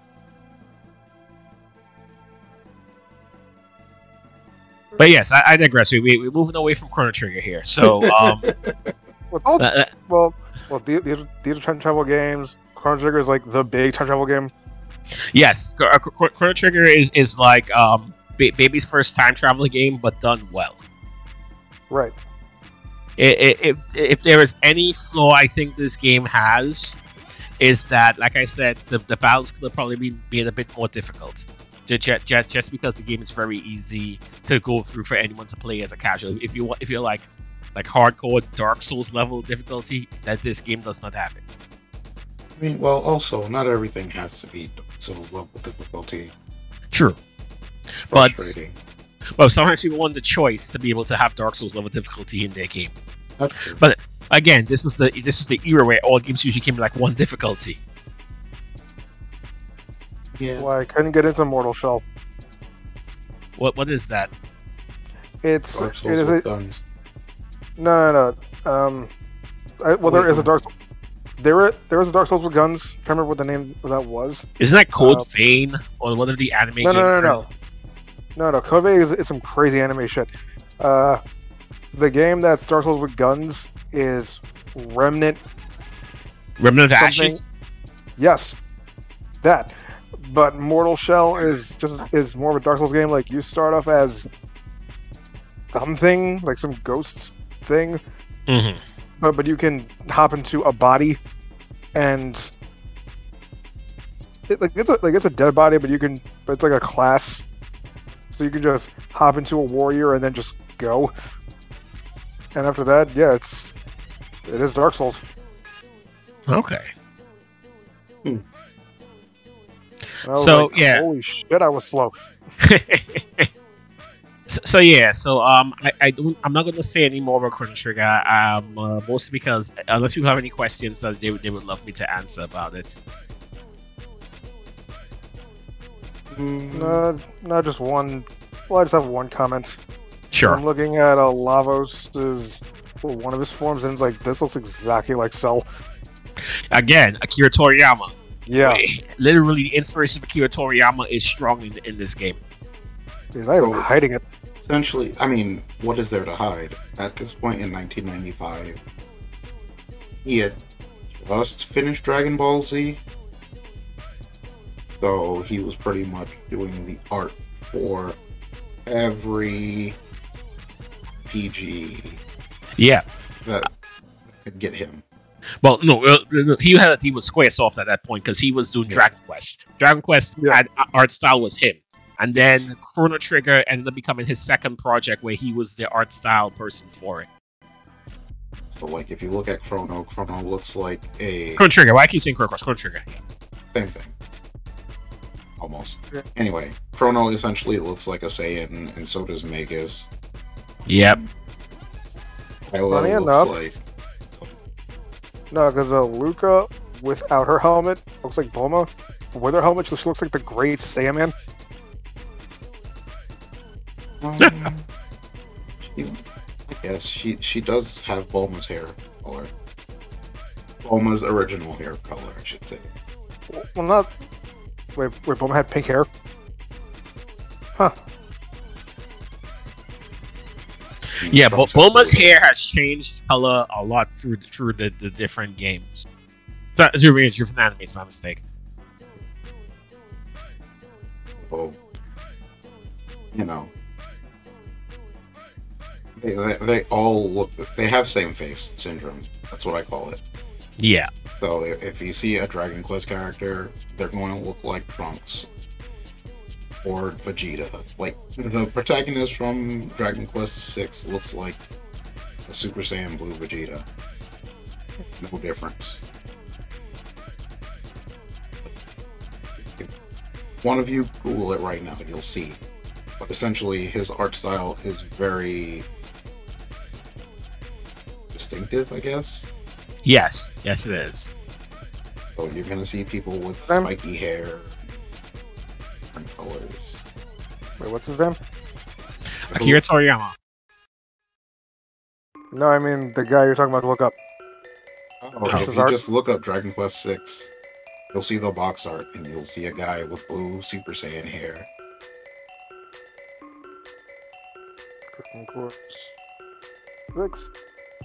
Good God. Yep. There you go. Super Saiyan Blue from the 90s. Yep. Akira Toriyama predicted it all the way back then. The only character who doesn't necessarily look like a Saiyan, that's only because we don't really see his hair, is the Dragon Quest V protagonist, and he's got a turban on. So. And Frog, because Frog is a frog. Well, Frog is a frog. Come on. we don't see any frogs in Dragon Ball, aside from Captain Ginyu. What about the Namex? Not frogs. They're They're slugs. They're slug people. Oh, you're right. They are slug people. They're slug people. There's difference. Okay. And Robo doesn't look like any of the androids. Yeah, Robo is a unique design for an android. I will give that. Robo just feels like he came out of something steampunk. That's literally what he looks like. You know, this was a whole thing. Anytime you see Toriyama's art on RPG, it's probably going to be a solid, straightforward RPG. Oh god, what was that? Nino Kuni was also Toriyama, if I recall correctly. Was it not him? It was Studio Ghibli. Oh, that's Studio Ghibli. That's right. It was a wonderful, solid RPG. The first one had a great story. The second one's story was a little shaky, but the gameplay was different. More action RPG. Either way, Toriyama still gets paid royalties for every new Dragon Quest game anyway, because they still keep the same animation style. Yep. They're going to make a 12, but you know. They probably will. Dragon Quest is such a popular franchise in Japan. Yeah. Needs more love here, but... They have an anime right now, I believe. Oh yes, Daiboken no Dai, which is based on the manga of the same name. Right. Yep. Which, I mean, I actually love that manga. It's basically the classic hero story. Child of Destiny to defeat the big evil. Yeah, that's pretty much every Dragon Quest. There you go. This game was more... That's one of the things I like with Chrono Trigger. Chrono Trigger is more of happenstance of you becoming the big bad, and it didn't involve you having to have your village burnt down. Yeah. That's one of the most annoying tropes in RPGs. It's like Chrono Trigger involved coincidence for the whole plot to happen. It involved having two things happen at the same time. One, you could develop teleportation technology, and two, Marley having a pendant, which has survived through the age since the Kingdom of Zeal, which interacted with the teleportation technology to create a hole in time. That actually reminds me. There was time travel in Dragon Quest VII, and you have to leave your best friend behind. Yeah. That was actually kind of sad. Yeah, he was my best character. He was the strongest character. I was Kiefer like, was no! the strongest. You're right. I hate Kiefer. I was Yeah, saying I hate when games do that to me, where they're like, "Oh yeah, this is your best character. Oh, it's a shame something has to happen to him or her." So here's the thing: Kiefer wasn't necessarily the best character. He had the highest strength value. So Yeah. he could pretty much do stronger. He could hit enemies for more damage, and he learned Flame Slash. I think that was about it. Oh man, you know what this reminds me of? Oh man, I feel I'm getting this Persona 3 vibes again. You don't go there. Yeah, Sure, you know but it. I will say that they both hit different in different ways. So like Kiefer leaves your party, and you eventually, way later in the game, you meet one of his descendants. And she joins your party. And like you see a gravesite and you think it's Kiefer's, but it's not really Kiefer's. But you know, at this point in the game, Kiefer's long dead. You can go back to that time, visit Kiefer, I think. Wait, no, they're gone. So you never see Kiefer again. But he does leave you a letter. It's really nice and it's sad. Whereas in Persona 3, you have a character who joins the party for a short amount of time and dies, and it just leaves a sour taste in your mouth, and you're angry with certain other characters or a character. Oh yeah, you blame him so much, you really do. But like, it's the reason why it's different is because Kiefer makes they both make their choices to essentially die, but Kiefer makes a choice because he's fallen in love and he wants to be with this other character in the past. And you're like, alright, bro, do your thing. We respect your decision. You suffer hardcore because he's gone, because you essentially rely on this character's strength in every battle, whereas the main character isn't a powerhouse but has access to like certain magics, and there's a class system. Class system doesn't come in until after Kiefer's gone. It's like the hardest part of the whole game, for me at least. I don't know if King Crazy feels the same. Oh, I do. Yeah, it was it's the part where you actually unlock the class system. And yeah. Also, I think you get the kid right after or right before you lose Kiefer. Ruff, I think his name is. The kid who rides the wolf. And he's like a pretty decent substitute. At the same time, it's not Kiefer. Like, you have a Three Amigos vibe going on at the beginning, and then he's gone, and then no. It's sad. Whereas the other person who is in Persona 3 is like, oh, cool, kind of an edgelord. Oh, he's dead. Everybody's sad. This is a sad point. Yep.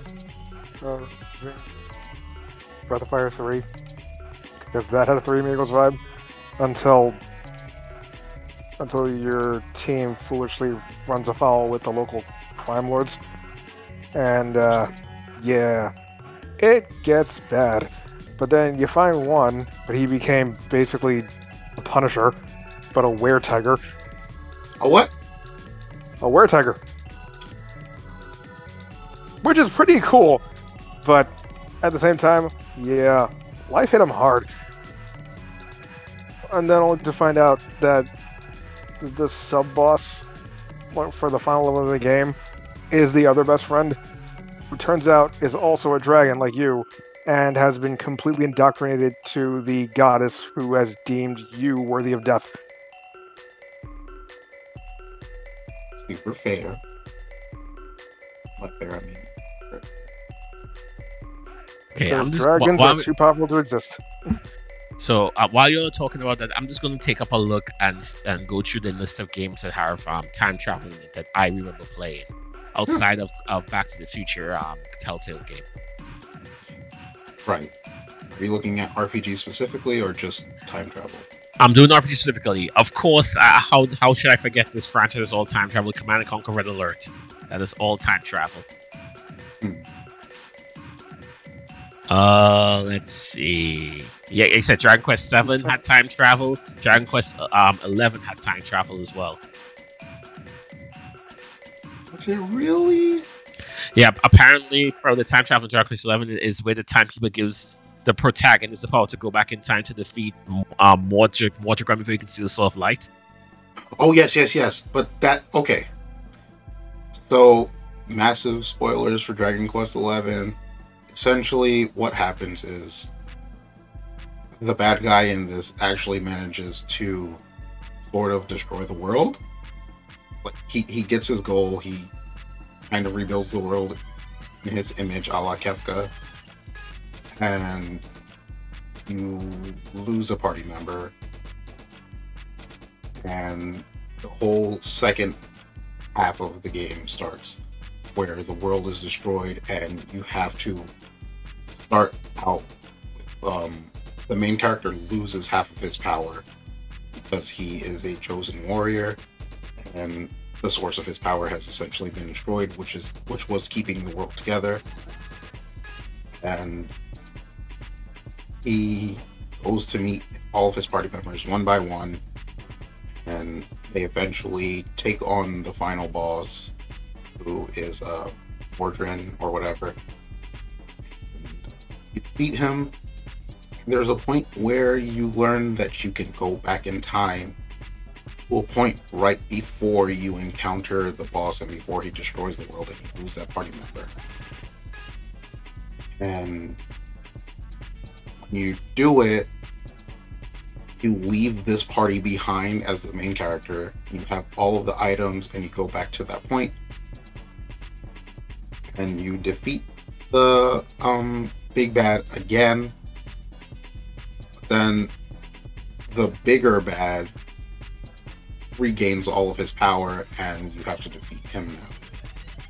But that is after the credits of the second half. Like the second half and third halves, I don't know how to explain it. The second half is like essentially the ending, and then the third half is like, it feels like post-game content, if that makes sense. So like in Dragon Quest VIII, where if any of you guys have played it, would defeat the big bad, and then you would go to this extra area where you fought someone who's stronger than the big bad, essentially the Lord of Dragovians.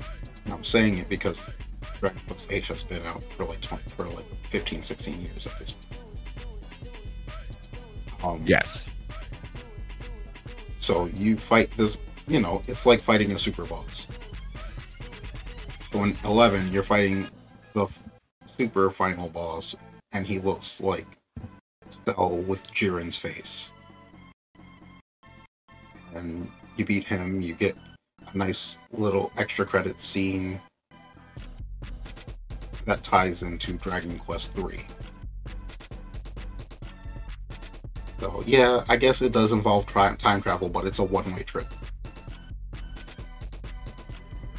Yep. And of course, the series that's all about time, Legend of Zelda. Oh, Ocarina. Yep. That's the only one I'm going to count. And Majora's Mask. Doesn't the Seasons ones or something like that also deal with time? Oh, Oracle of Ages and Seasons. Yeah, I think so.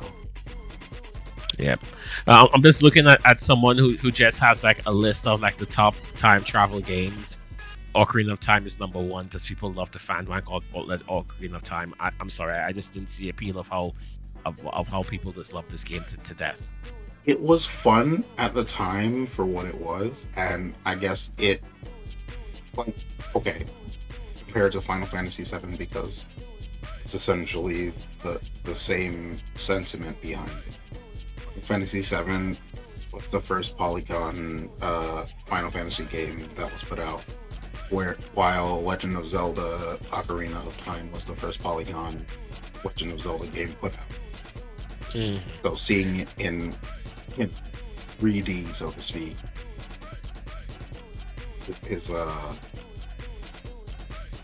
was the appeal, and it was revolutionary in 1996 or 7. Yeah, I understand, and I mean that's just how it is. And so going down the list, #2 is Chrono Trigger. Obviously, it has to be one of the top ones for time travel games.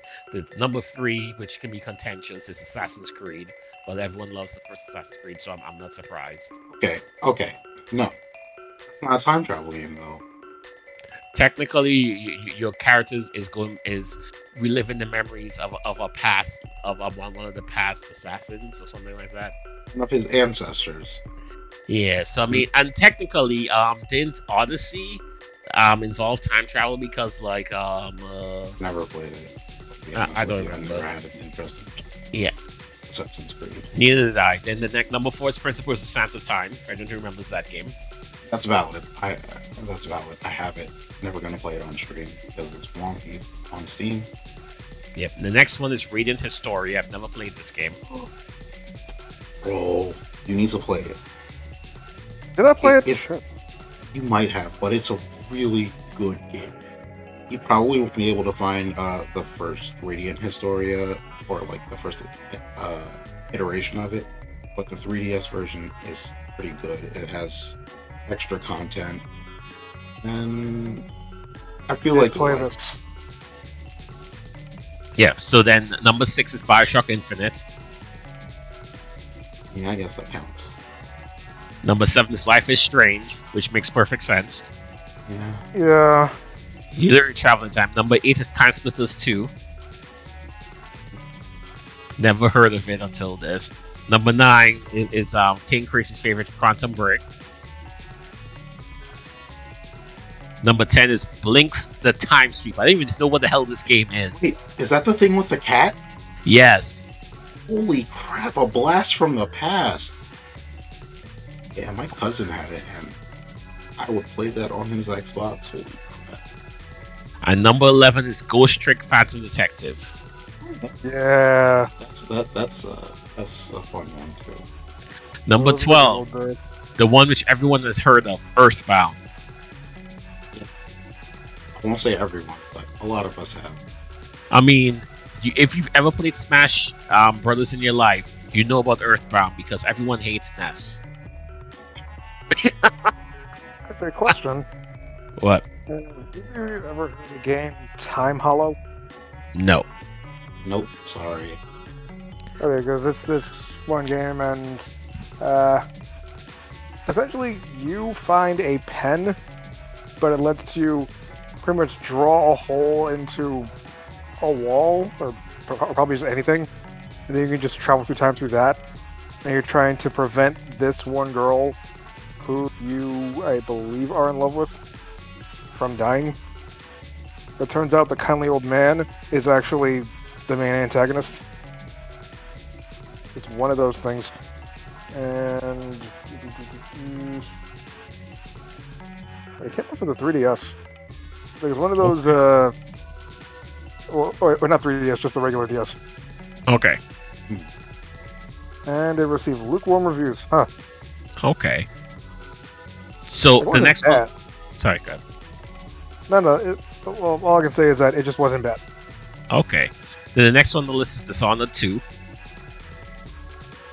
I played Dishonored 2. Number 14 is Braid. Never. Is that the one with the twist?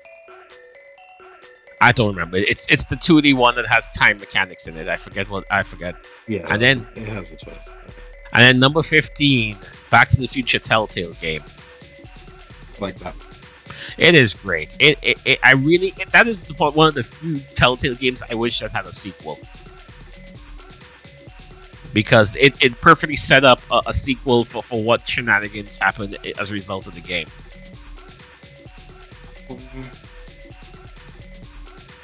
Yeah. So yes, that's what people consider the top time travel games. And again, I'm happy to see Chrono Trigger be very updated and loved. It is really an RPG that's underrated or overrated, depending on who you talk to, or rated in general. It's interesting because I never really hear people say bad things about Chrono Trigger. I mean, there isn't. Like, literally, it came out at a time where it was a very unique concept that was done well, because anything about time travel is easily a way to mess up. Like, you could fall into some pitfalls that really mess up a time travel story pretty easily. And what won this game over was multifold. The characters themselves were great. The world was great. The music score was great. The combat system was great. It just had wins in every area, and then it wasn't a game that was too long either. It's like, some RPGs can be great but ridiculously long. This one was just perfectly timed at around 30 to 40 hours, being able to do everything. And then it also had the whole optional character to join your team, because you could still get the best end without that character. But it's still interesting that they gave you that option. So there's a scene for people who've played it that everybody really, or at least the people who played it really like. The animated cutscenes. The animated cutscenes, the one which will always people remember the most, because the music and the amp up that really brings it, is Frog when he first unleashes Master Move. Yeah, Frog is the best. That scene is iconic. The music for that scene is beautiful, and it's just like, it's the culmination of him growing as a character, and that's what makes that scene even that much more impactful. Yeah, like, you guys need to know that the character has his own theme, and he's not the main character, and it's one of the most liked songs in the game. Yeah, the character is probably one of the series. Frog is one of the best. Like I said, there's no character in this game that was poorly written. Every one of them has their own morality, beliefs, how they act, and each of them have their own goals. Again, the only character which you can say doesn't have that much writing is Chrono, because he was built as the self-character insert. So, at no point does his own personal life impact as much, except for two things: the fact that Luke is his best friend, and the fact that he ends up falling in love with Marley. Mm-hmm. So, but aside from that, like, his life doesn't really affect that much in terms of character plot. Anyway, I think I'll end it there with my Chrono Trigger discussion. I would definitely love to fun of the day to try one of the other games I've played a lot of, but I think I'll come with more of a script the next time, so I'll have breakdowns on what to talk about. Yeah. Excuse me. And for anyone who wants to play this game, if you want to support Square, you can pick up the PC version. It's not that expensive. It's I think it's like $20. But if you sorry, what? Yeah, lost me at $20. Wow. Okay. I mean, there are far worse games that sell for like $60. Like if you want to buy FIFA or Madden. Oof. Oh, that's fire. Oh, damn. Or if though. If you're Konami purist, Pro Evolution Soccer, whatever the hell it got renamed to, that was the worst possible football game ever known to man.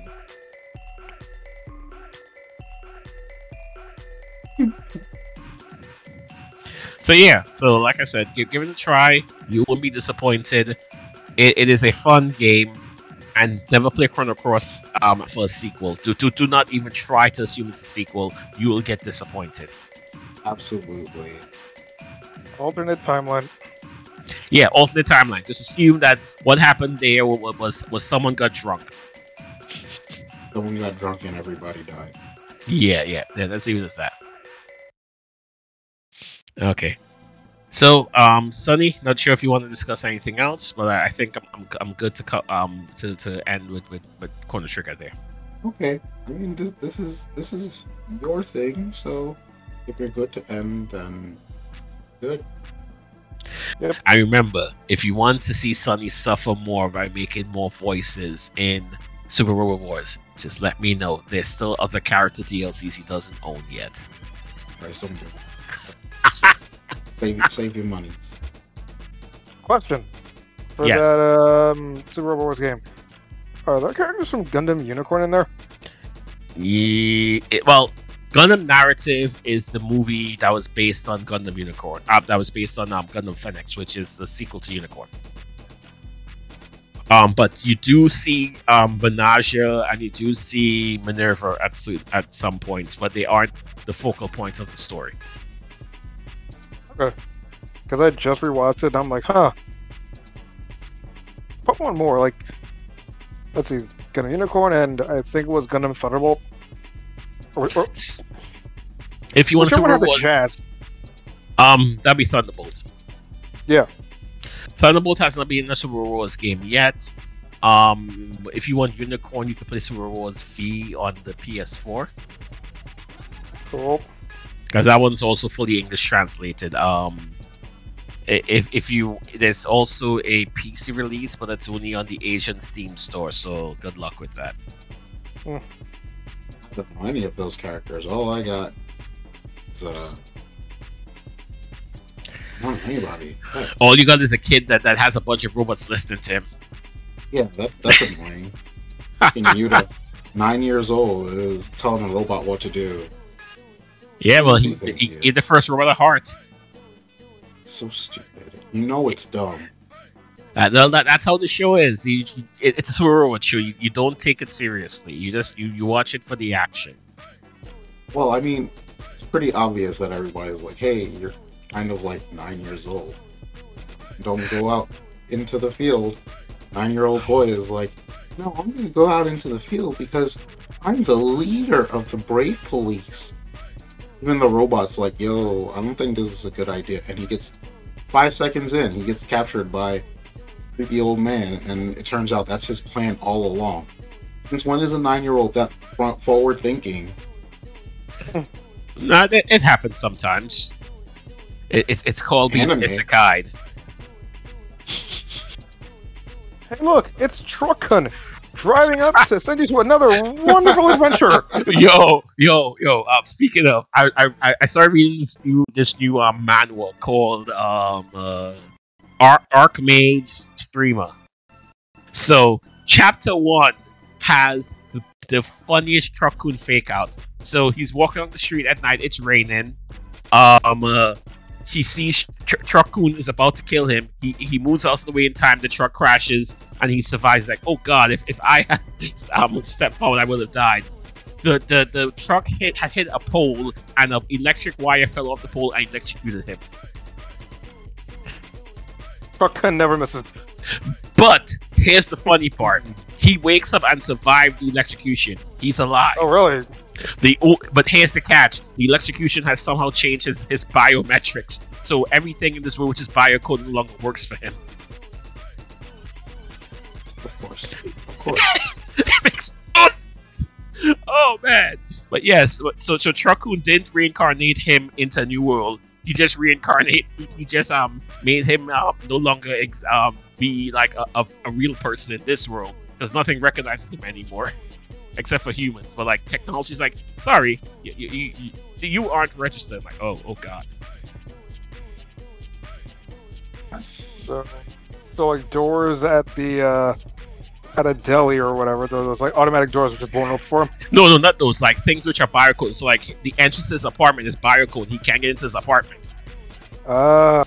It's like, sorry, you're not a registered you're not a registered person at this address. And he goes like, oh, even like when he has like the game, they basically have like the whole VR machine type of thing as well as also barcode. He's like, well, I lost my game character. It's barcoded to me. Truckun driving away like, you should have let me hit you.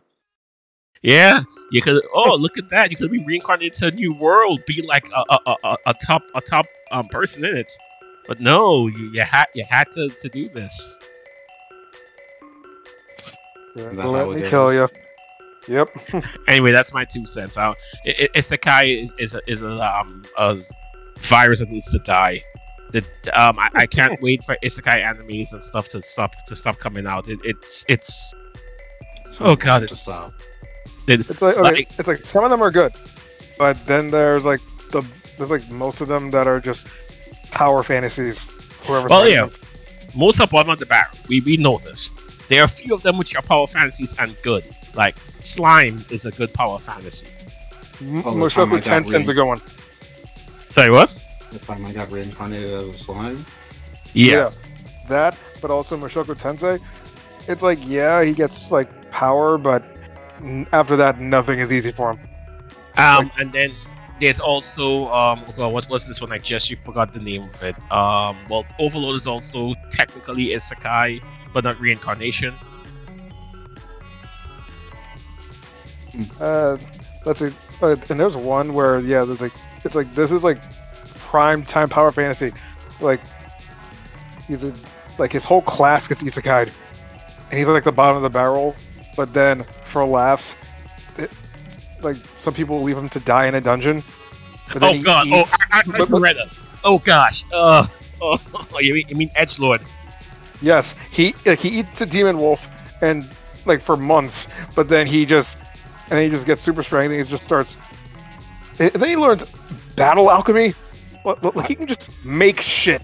Like he can just make a railgun because fuck it.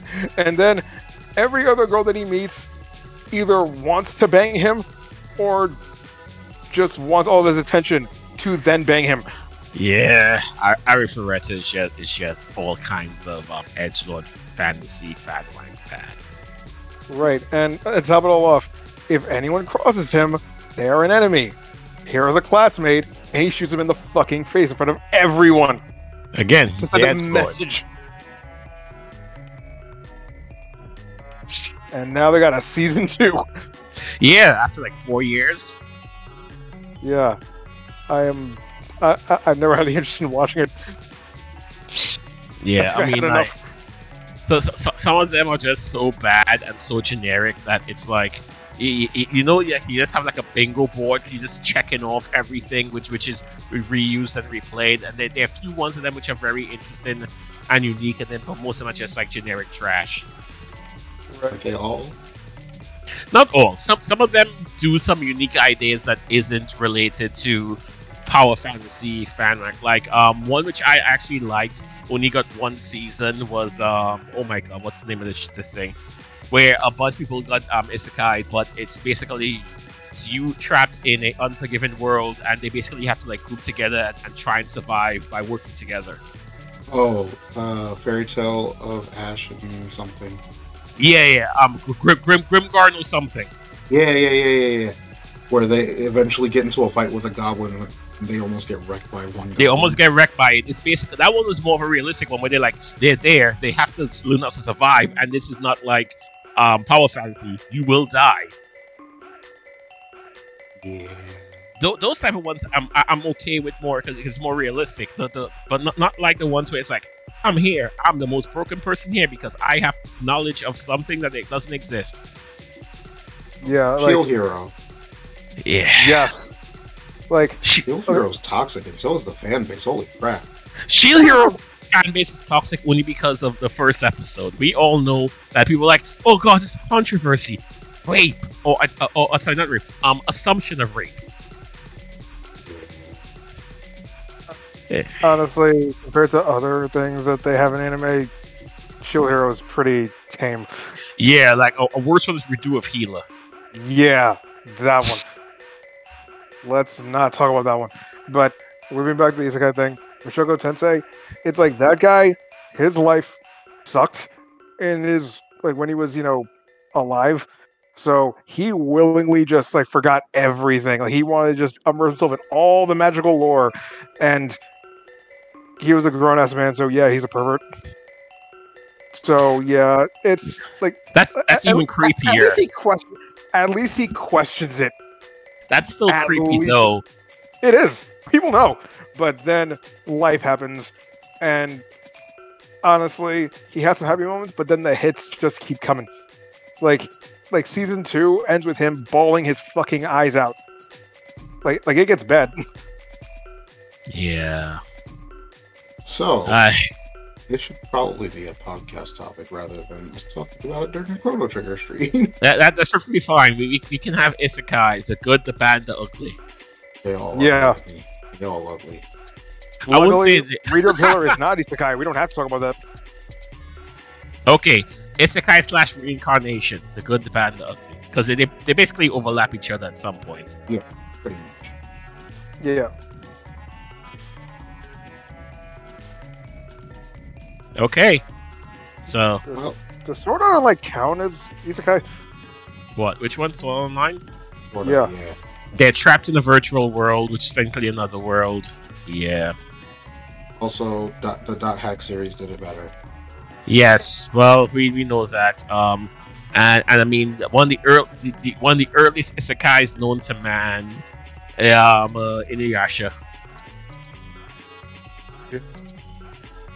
Alright, we're ending the stream now because I don't want to hear about it Inuyasha.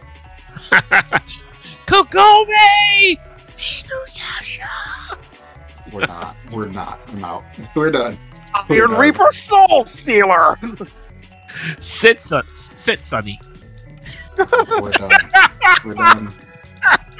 Thank you for listening to us talk about Chrono Trigger, Something. then go And off stuff. on a tangent. And stuff. We're on every tangent. I hope you all have a good week. I will post my schedule either today or tomorrow. And y'all stay dope. Oh, should we rate somebody? Thank you much, Mo. And remember, everyone, if you see a blue haired guy with a sight, get him therapy for his sister problems. You won't regret it. Yeah, I'm not rating anybody. Goodbye. You're not always blue haired.